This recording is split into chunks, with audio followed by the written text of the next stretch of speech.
एक दिन झुग्गी झोपड़ी में रहते तो कचरा उठाने वाले लड़कों को कचरे के ढेर से मिलता है एक लाल बटुआ, जिसके बाद उनकी किस्मत ऐसी 360 डिग्री पलटी कि वो रंग से राजा बन गए। आखिर ये सब कैसे हुआ? तो मूवी स्ट्राइप ले आई है 2014 की ट्रैश, डायरेक्टर स्टीफन, IMDb 7.1।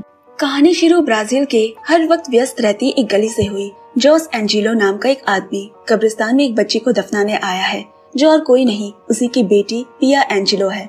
अपनी बेटी को दफनाकर जोस वापस अपने घर आ गया और अपने एक छोटे वॉलेट बैग में एक लॉकर की चाबी, अपनी बेटी की फोटो, जानवरों पक्षियों की तस्वीर वाली एक लॉटरी टिकट और साथ में कुछ जरूरी कागज उसमें रखता है। जोस जब अपना ये सब काम कर रहा था, उसी वक्त बहुत सारे पुलिस उसे पकड़ने उसके दरवाजे तक आ पहुँचे। पुलिस के आने की आहट मिलते ही जोस फौरन वही अपना छोटा बैग लेकर पीछे खिड़की के रास्ते से भागने लगता है, पर एक ऑफिसर ने उसे देख लिया और उसके पैरों में गोली मारी। आखिर वो पकड़ा गया, लेकिन पुलिस के हाथ लगने के कुछ मिनट पहले ही उसने अपना वो बैग एक कचड़े की गाड़ी में फेंक दिया। आखिर ऐसा क्या है उसमें? इस घटना के बाद पुलिस जोस को 2-4 थप्पड़ मारकर थाने ले आती है। पुलिस ऑफिसर फेडरिको, इस केस का इंचार्ज, उससे उस बैग में रखी चीजों के बारे में सवाल करता है, पर वो उसकी किसी भी बात का जवाब नहीं देता, जिसके बाद जोस को सीधा हिरासत में ले लिया गया। वहाँ उसे इतना मारा कि उसकी वहीं पे जान चली गई। अब वही कचड़े की गाड़ी शहर के सबसे बड़े कचड़े की बस्ती में आ पहुंची, जहाँ शहर का सारा कूड़ा कचड़ा यही डंप किया जाता है। इस गंदगी के बीच बहुत सारे गरीब बस्ती के लोग काम करते हैं। उनका काम है इस गंदगी में से कुछ जरूरत की चीजें, प्लास्टिक और इंसानों द्वारा फेंके गए इस्तेमाल की अगर कोई चीज पड़ी हो तो उसे ढूंढ निकालना, जिसे वो आगे थोड़े ज्यादा दामों में बिक्री कर सके। उन्हीं में से एक छोटा लड़का रफेल हमेशा की तरह गंदगी के बीच चीजें ढूंढ रहा है और उसी दौरान उसे कचड़े के ढेर से मिलता है जोस का फेंका हुआ वही लाल बैग। उसने देखा कि उसके अंदर कुछ पैसे और जोस के रखे गए वही सारी चीजें पड़ी है। रफेल को जोस की बेटी की तस्वीर और ID कार्ड भी मिलती है। उसने बैग से निकले कुछ पैसे अपने गाडो नाम के एक दोस्त को दे दिए और कुछ पैसे और वो बैग अपने पास रख लिए। अब कुछ देर बाद वो बस्ती के एक चर्च में चले आए। असल में रफेल और गाडो सहित और भी कई गरीब बच्चों की देखभाल यहाँ के फादर जुलियार्ड करते हैं। यही मिस ओलिविया नाम की एक महिला भी रहती है, जो खुद की इच्छा से बस्ती के बच्चों को पढ़ाई लिखाई सिखाती है। रफेल और गाडो भी ओलिविया के पास ही पढ़ाई करते हैं। अब दूसरी तरफ देखते हैं कि पुलिस उस कचड़े फेंकने वाली जगह पर भी पहुंच गई है और वहां काम कर रहे लोगों से पूछताछ कर रही है कि किसी को लाल रंग का कोई बैग मिला है या नहीं। अचानक से बस्ती के सारे लोग बस्ती में इतनी पुलिस को देखकर हैरान हो गए। ये सब देख गाडो ने पुलिस ऑफिसर फेडरिको से सवाल किया, यहाँ इतनी पुलिस क्यों आई है? फेडरिको बोला, हम यहाँ एक छोटा लाल बैग ढूंढने आए हैं और जो भी हमें वो ला कर देगा उसे इनाम में $1000 दिया जाएगा। ये सुनने के बाद गाडो और रफेल दोनों ही थोड़ा चौंक उठे और थोड़ा घबराए हुए भी है, जो कि फेडरिको की नजर ने भी गौर किया, लेकिन उस वक्त वो उन्हें कुछ न कह बस नाम पूछकर चला जाता है। रात में सभी पुलिस ऑफिसर के जाने के बाद गाडो ने रफेल से कहा, तुम वो बैग पुलिस को दे दो तो हमें $1000 मिलेंगे। तब रफेल बोला, अगर हम इस बैग को कुछ और दिन अपने पास रख ले तो शायद पुलिस हमें और ज्यादा पैसे इनाम में दे, पर तब तक हमें इसे दूर किसी गुप्त जगह पर छुपा कर रखना होगा। और जरा सोचो, इस एक मामूली छोटे से बैग के लिए पुलिस $1000 तक देने को तैयार है। इसका मतलब इस बैग में जरूर कुछ कीमती चीज है। और उस बैग को सही सलामत जगह पर रखने के लिए दोनों अपने एक और दोस्त राटो से मिलने पहुँचे। राटो उस बैग को खोलकर उसके अंदर रखी चीजें देखने लगा और उस चाबी को देखकर वो बोला, मैं जानता हूँ ये किसी लॉकर की चाबी हो सकती है। अगर तुम लोग चाहो तो मैं तुम्हें उस जगह पर लेकर जा सकता हूँ, लेकिन तुम्हें उस इनाम से आधे पैसे मुझे देने होंगे। कोई और रास्ता न देख वो दोनों इस पर राजी हो गए। अगले दिन सुबह ही वो तीनों ट्रेन का सफर कर दूसरे किसी एक शहर के स्टेशन जा पहुँचे। राटो गुप्त किसी रास्ते से उन दोनों को स्टेशन का जहाँ लॉकर है वहाँ ले आया, लेकिन वहाँ बहुत सारे गार्ड्स होने की वजह से वो अंदर नहीं घुस पाते। तब गाडो दिमाग का इस्तेमाल कर एक महिला का बैग छीनने लगा और वहाँ से भाग गया। गार्ड्स भी उसे चोर समझकर उसके पीछे पीछे भागते हैं। इसी मौके में रफेल और राटो ने उस लॉकर को ढूंढ निकाला। लॉकर के अंदर उन्हें एक सफेद लिफाफा मिलता है। वो लिफाफा लेकर इसके बाद तीनों फौरन वहाँ से भाग खड़े हुए। उन्हें लगा था कि लॉकर के अंदर कोई कीमती चीज रखी होगी, मगर उस लिफाफे को देखने के बाद उनकी सोच बिल्कुल ही बदल गई। लिफाफे में एक जेल का ठिकाना दिया हुआ है और अंदर एक खत है जो जोआ क्लेमेंटे नाम के कैदी को लिखी गई है। साथ में जोस और उसकी बेटी पिया की भी तस्वीर है और तस्वीर के पीछे कुछ सीक्रेट कोड्स लिखे हुए हैं। राफेल सोचने लगा, ये जोआ क्लेमेंटा कौन है, उसे ढूंढना होगा। पर इंटरनेट में उसके बारे में इंफॉर्मेशन निकालने के लिए उन्हें कंप्यूटर की जरूरत है, जो सिर्फ चर्च से ही एक्सेस किया जा सकता है। अब तीनों छुप छुप कर उस बस्ती के चर्च में आ पहुँचे। राटो फादर और बाकियों को उधर उलझा कर रखता है और इधर राफेल और गार्डो छुप कर जोआ क्लेमेंटा के बारे में कंप्यूटर में सर्च करने लगे। पता चला कि वो एक समय में नामी वकील हुआ करते थे, जिन्होंने सरकार के खिलाफ उनके अनेक अन्यायों का विरोध किया था और बहुत सारे गरीब बच्चों के लिए उन्होंने बहुत काम भी किए हैं। मगर उस समय की सरकार और नेता उसके इस काम से खुश नहीं थे और इसीलिए उन्हें झूठे केस में गिरफ्तार कर लिया गया। इस वक्त वो जेल में बंदी है। दूसरी तरफ पुलिस ऑफिसर फेडरिको दोबारा उस बस्ती में पूछताछ करने आया है, लेकिन उस गंदे कूड़े कचड़े में आदमी लगा कर भी कुछ हाथ नहीं लगा। फिर उसने गौर किया कि आज यहाँ राफेल और गार्डो नहीं है। वो उसी बस्ती के एक छोटे बच्चे से उनके बारे में पूछता है। बच्चे ने कहा कि वो दोनों आज सुबह से ही काम पर नहीं आए हैं। ये सुन फेडरिको का शक उनके ऊपर और बढ़ गया। रात के अंधेरे में वो राफेल को उठा ले गए। गार्डो ने उसे ले जाते हुए देख लिया। उसने फौरन फादर जुलियार्ड को उठाकर राफेल के बारे में सारी जानकारियां दी। फादर उसी वक्त ही गार्डो के साथ स्थानीय थाने पहुंचे, पर पता चला कि वो तो वहाँ है ही नहीं। ये जानकर गार्डो और फादर दोनों ही हताश हो गए और यहाँ पुलिस राफेल पे बहुत अत्याचार कर रही है। फेडरिको उसे बार बार उगलवाने की कोशिश कर रहा है कि उसने वो बैग कहाँ रखा है, मगर राफेल छोटा होने पे भी उसका मनोबल नहीं टूटा। इतना अत्याचार सहने के बाद भी उसने एक जुबान नहीं खोला। फिर फेडरिको ने भी उसका मुंह बांधकर एक बस्ते के अंदर गाड़ी में रख दिया और फिर रफ ड्राइविंग करने लगा, जिस वजह से राफेल कभी गाड़ी के इस कोने से जोर से जा टकराता तो कभी उस कोने से। गाड़ी रोकने के बाद देखा गया कि राफेल के पूरे शरीर में गहरी चोटें आई है और पूरा खून में वो डूबा हुआ है। फेडरिको ने एक और आखिरी बार पूछा, वो बैग कहाँ रखा है। इस बार राफेल बोला, उस बैग में बस मुझे $300 मिले थे, इसके अलावा मुझे और कुछ नहीं मिला। अब फेडरिको का पारा और चढ़ गया और उसने दूसरे सहकर्मी पुलिस को राफेल को मार देने का ऑर्डर तक दे डाला। लेकिन वो पुलिस राफेल को, जो कि एक नाबालिग है, कुछ नहीं कहता। उसके मासूम से चेहरे को देख उसे उसके ऊपर दया आ गई और इस तरह राफेल की जान बच गई। पुलिस के जाने के बाद बेचारा हाथ पैर बंधा जख्मी हालत में सुनसान रास्ते पर पड़ा हुआ है 14 साल का राफेल। यहाँ राफेल की खोज खबर न पाकर चर्च सहित उस आश्रम के सभी खूब चिंता में पड़ गए। चर्च में बैठे सभी राफेल के लिए प्रार्थना करते हैं। अगले दिन बेचारे रास्ते में पड़ा राफेल को उठाकर चर्च लाया गया। राटो उसके पास बैठा है। इतना सब होने के बावजूद उन्होंने इस चीज को लेकर हाल नहीं छोड़ा है, यही इस बात का सबूत है।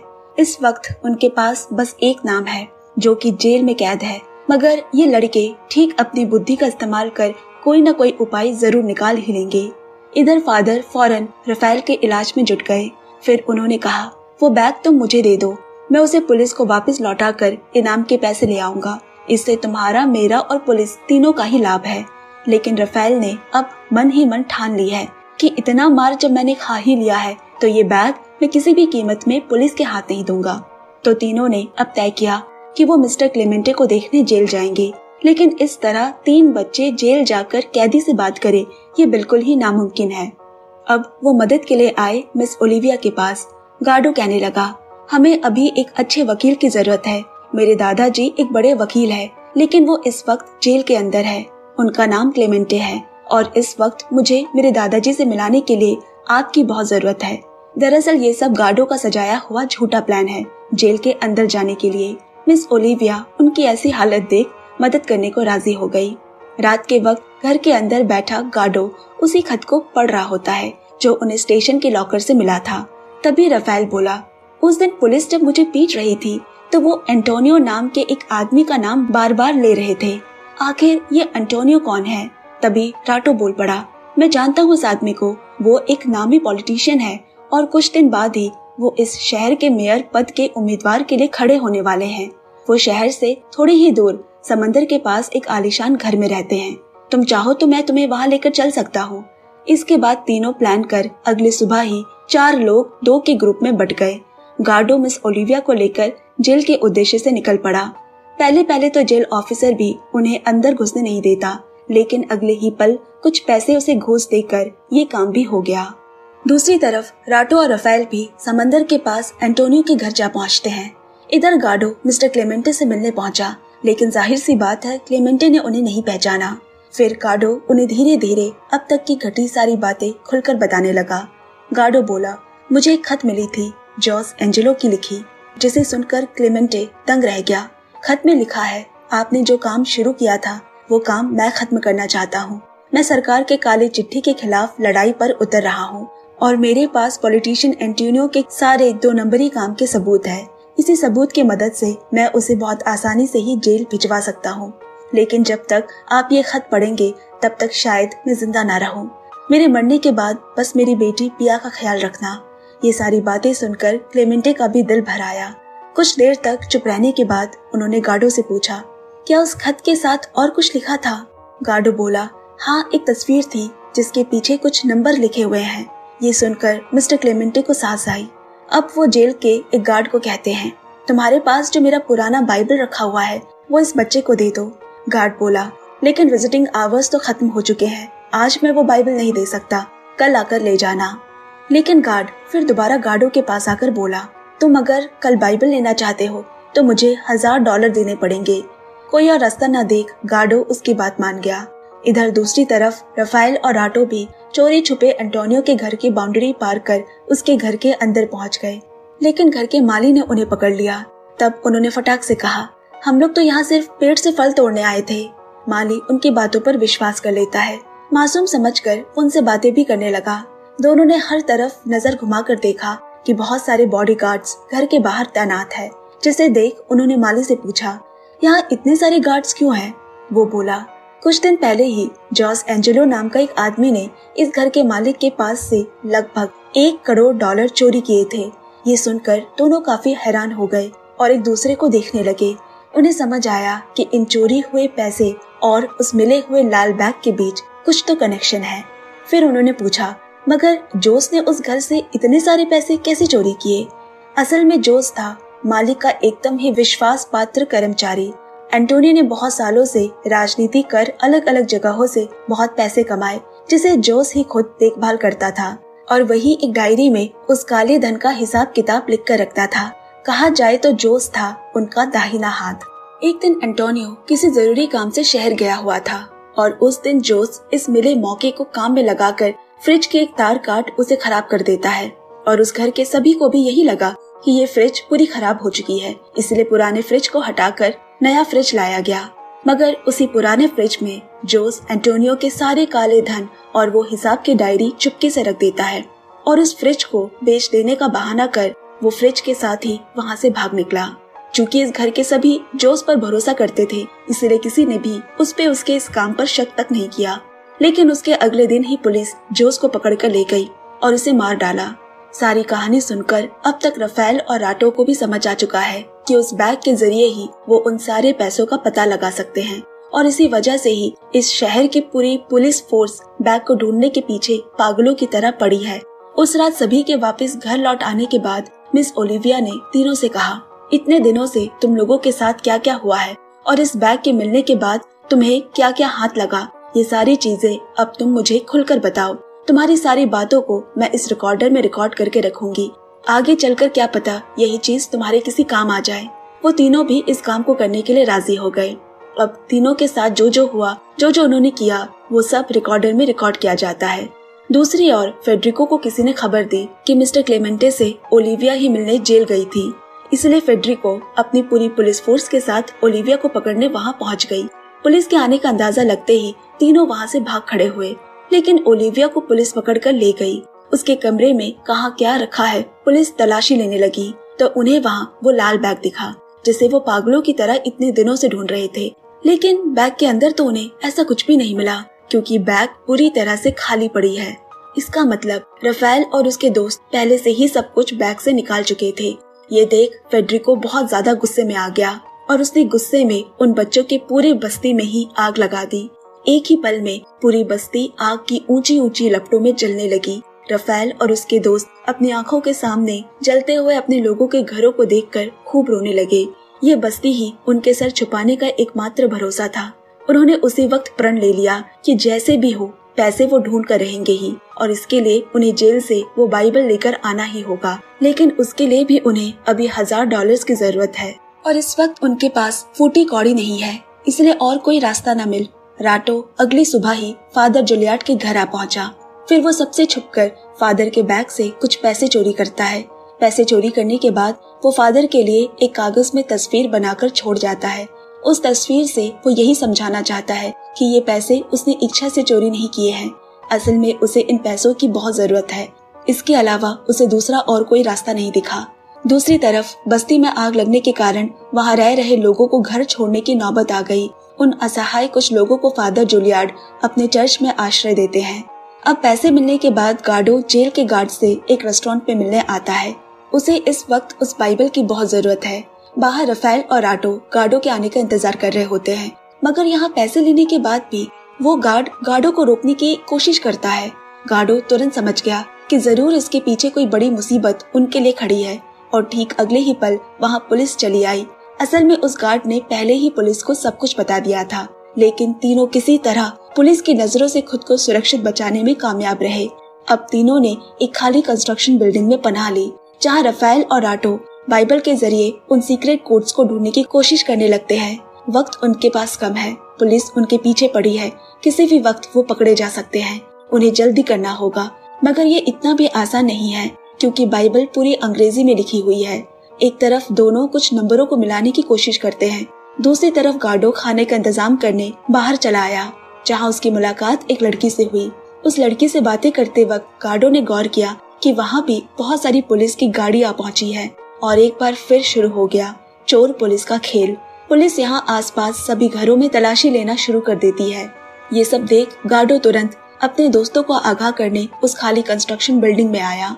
तब तक यहाँ रफेल और राटो भी बड़ी मुश्किलों के बाद बाइबल में छुपे उस सीक्रेट कोड्स का पता लगा लेते हैं, जिसे वो घर के एक दीवार में लिखते हैं। लिखने के बाद देखा गया कि वो एक फोन नंबर है, मगर उस नंबर में फोन करने से पहले ही पुलिस वहाँ चली आई। वो भी पुलिस के आने की आहट मिलते ही तुरंत वहाँ से भाग खड़े हुए, मगर पुलिस ने उस पूरे इलाके को घेर लिया है, इसीलिए तीनों का इस इलाके से कहीं भी भाग पाना बहुत मुश्किल हो जाता है। मगर जिस लड़की से गार्डो की कुछ देर पहले ही मुलाकात हुई थी, वो उन तीनों को वहाँ से भागने में मदद करती है। वो उन्हें अपने दोस्तों के बाइक के पीछे बैठाकर उस इलाके के पीछे वाले रास्ते से भेज देती है। कुछ देर बाद तीनों एक सुरक्षित जगह पर आ पहुँचे। रफेल वहाँ एक पब्लिक टेलीफोन से उस बाइबल से मिले नंबर पर कॉल लगाता है, लेकिन कॉल करके पता चला कि वो इस शहर के एक कब्रिस्तान के गार्ड का नंबर है। रफेल एक चालाक लड़का है, वो समझ गया कि अब उन्हें उस कब्रिस्तान में जाना होगा, शायद वहाँ जाकर उन्हें आगे का कोई क्लू मिले। इधर फेडरिको भी उन तीनों को ढूंढते हुए उस खाली बिल्डिंग में जा पहुँचा, और वहाँ उस दीवार पर लिखे नंबरों को गौर से देखता है। उसने भी उस नंबर पर कॉल लगाया और पता चला कि कब्रिस्तान का नंबर है, जिसके बाद वो भी उस कब्रिस्तान में पहुंचा। रफेल और उसके दोस्त अभी भी उसी कब्रिस्तान में है। यहाँ आने के बाद से उन्हें कुछ भी समझ नहीं आ रहा, वो नंबर क्यों इस कब्रिस्तान की ओर इशारा कर रही है। वो तीनों चारों तरफ घूम घूम कर देखने लगे। अब रफेल एक जगह बैठकर सोचने लगता है, इस बाइबल में जरूर कुछ और भी क्लू होगा। वो बाइबल से एक कब्र का खास नंबर ढूंढ निकालता है, और फिर वो नंबर वहाँ पड़े किस कब्र में लिखा है उसे ढूंढने में लग गया। ढूंढते ढूंढते उसे पिया एंजेलो नाम की कब्र में वो खास नंबर मिल जाती है। असल में ये जोस एंजेलो की बेटी की कब्र होती है, जिसे हमने कहानी के एकदम शुरू में देखा था। अब रफेल कुछ भी नहीं कहता और चुपचाप उस कब्र के सामने खड़ा है। तभी अचानक पीछे से एक छोटी बच्ची वहाँ आकर बोली, इतनी रात में तुम यहाँ क्या कर रहे हो? उसे देखकर तो डर के मारे रफेल की जान ही सूख गई। फिर उस लड़की ने कहा, मेरा नाम पिया एंजेलो है और मैं बहुत दिनों से ही इस कब्रिस्तान में छुपी हुई हूँ। मैं अपने बाबा का यहाँ इंतजार कर रही हूँ। बाबा ने कहा था कि अगर उन्हें कुछ हो गया तो मुझे इसी कब्रिस्तान में आकर छुपना है, क्योंकि इस जगह से सुरक्षित जगह और कहीं नहीं है। बाबा ने कहा था कि वो मुझे यहाँ पर आकर मिलेंगे, मगर बहुत दिन बीत गए हैं, बाबा अभी तक मुझसे मिलने नहीं आए। पिया की ये सारी बातें सुन रफेल बिल्कुल ही चौंक उठा, क्योंकि पहले से ही इस नाम की कब्र तो यहाँ पर मौजूद है। उसने पूछा, अगर तुम असली पिया हो तो ये कब्र किसकी है? मगर पिया को भी इसके बारे में कोई खबर नहीं। अब रफेल पिया से बात करने के बाद अपने दोस्तों को ढूंढने लगा, लेकिन तब तक फेडरिको भी उनके दोस्तों को पकड़ ले आया। फेडरिको ने उनके सर पर बंदूक तान रखी है। उसने रफेल से पूछा, क्या तुम्हें इस कब्रिस्तान से और कुछ मिला? अपने दोस्तों से ज्यादा कीमती रफेल के लिए और कुछ नहीं है। वो बहुत ही ज्यादा डर जाता है, इसीलिए उसने फेडरिको को पिया के कब्र से जुड़ी सारी बातें बता दी। तब फेडरिको बोला, मैं तुम तीनों को छोड़ दूंगा, मगर अभी सबसे पहले तुम लोगों को इस कब्रिस्तान से वो कॉफिन बाहर निकालनी होगी। तीनों ने वहाँ खोदना शुरू किया। कुछ देर तक कोशिश करने के बाद 2 लोगों ने मिलकर कॉफिन को बाहर निकाला और कॉफिन खोलकर देखा कि अंदर पैसों की चादर बिछी पड़ी है। ये वही पैसे हैं जिसे जोस एंटोनियो के पास से चोरी करके लाया था और कहानी के शुरू में ही हमने जोस को एक कॉफिन दफनाते हुए देखा था। साथ ही उन पैसों के बीच में उन्हें एंटोनियो की वो डायरी भी मिलती है। यहाँ फेडरिको अब जल्दी जल्दी एंटोनियो को कॉल लगाने गया, उसे बताने कि उसके पैसे और डायरी उसने ढूंढ निकाला है। लेकिन फेडरिको को कब्रिस्तान में घुसते वक्त पिया ने देख लिया था और उसने खुद को उससे छुपा कर रखा था। जब फेडरिको एंटोनियो से फोन पर बातें कर रहा होता है, ठीक उसी वक्त पिया पीछे से आकर एक भारी पत्थर उसके सर पर फेंक देती है, जिस वजह से वो खून ही खून हालत में जमीन पर आ गिरा। उसी मौके में रफेल ने वही बंदूक अब उसके सर पर तान दी। फिर तीनों ने मिलकर फेडरिको को मारना शुरू किया, मगर आखिर तक वो उसे छोड़ देते हैं और वो सारे पैसे लेकर वहाँ से भाग गए। अगले दिन सुबह तीनों वापस अपने बस्ती में लौट आए। वहाँ आने के बाद राटो उनमें से कुछ पैसे लेकर फादर के घर चुपके से रख आया, जो उसने कुछ दिन पहले ही चोरी की थी, और साथ ही में वो एंटोनियो के काली चिट्ठी की वही डायरी भी रखाता है। इसके बाद तीनों ने मिलकर बस्ती के उसी कचड़े के पहाड़ पे ढेर सारे पैसे उड़ाने लगे। जिस जगह हर वक्त कूड़ा कचरा फेंका जाता है, आज वहाँ पैसों की बारिश हो रही है। बस्ती के लोग जो वहाँ गंदगी उठाया करते थे, अब बड़े ही मजे और खुशी से पैसे उठा रहे हैं। जिनके घर आग से जलकर राख हो गए थे, अब वो दोबारा से अपना नया घर बना सकेंगे। कुछ पैसे रफेल और उन्होंने अपने पास रख लिए। जो काम उन्होंने शुरू किया था उसे पूरा कर पाने की सफलता से रफेल और उसके दोस्त बहुत खुश हैं। अब इसके बाद वो एक गाड़ी से उस इलाके से बहुत दूर समंदर के पास एक जगह पर पहुंच जाते हैं। इधर मिस ओलिविया के खिलाफ कुछ भी न मिलने पर उसे भी जेल से छोड़ दिया गया, लेकिन फादर और ओलिविया मिलकर पॉलिटिशियन एंटोनियो के उन सारे कुकर्मों के सबूतों को इंटरनेट में छोड़ देते हैं और साथ ही साथ रफेल और उसके दोस्तों की उस रात की गई वही वीडियो रिकॉर्ड भी इंटरनेट में पोस्ट कर देती है। इससे पूरी दुनिया को पॉलिटिशियन एंटोनियो और पुलिस के बारे में सब कुछ पता चल जाता है। उन्हें गिरफ्तार कर लिया गया। वहीं दूसरी तरफ रफेल और उसके दोस्त इस बहादुरी की वजह से पूरी दुनिया की नजरों में हीरो बनकर उभरे। सभी देशवासियों ने उनकी सुरक्षा के लिए आंदोलन भी किया, जिससे कि पुलिस उन्हें किसी भी तरह गिरफ्तार ना कर सके। आखिर में रफेल, राटो, गार्डो और पिया समंदर के पास ही अपने लिए रहने की एक जगह ढूंढ लेते हैं, जहां सभी अपने हिसाब से खुशी खुशी है। इसके अलावा वो सभी यहाँ सुरक्षित भी है। खुद के पास पड़े उन पैसों की मदद से वो अपनी जिंदगी को बहुत ही अच्छे से जी रहे होते हैं। इसी हंसती खिलखिलाती हंसी के बीच आज की ये बेहतरीन कहानी यही खत्म होती है। तो दोस्तों, आपको ये कहानी कैसी लगी कमेंट करके जरूर बताएं। वीडियो को लाइक शेयर करना ना भूले और मुझे सपोर्ट करें ताकि हमारी ये फैमिली भी जल्द 500 के सब्सक्राइबर पूरा कर सके। तो सुनते और सुनाते रहिए मूवीज ट्राइब। मैं मिलती हूँ अगली कहानी में। Bye bye and take care.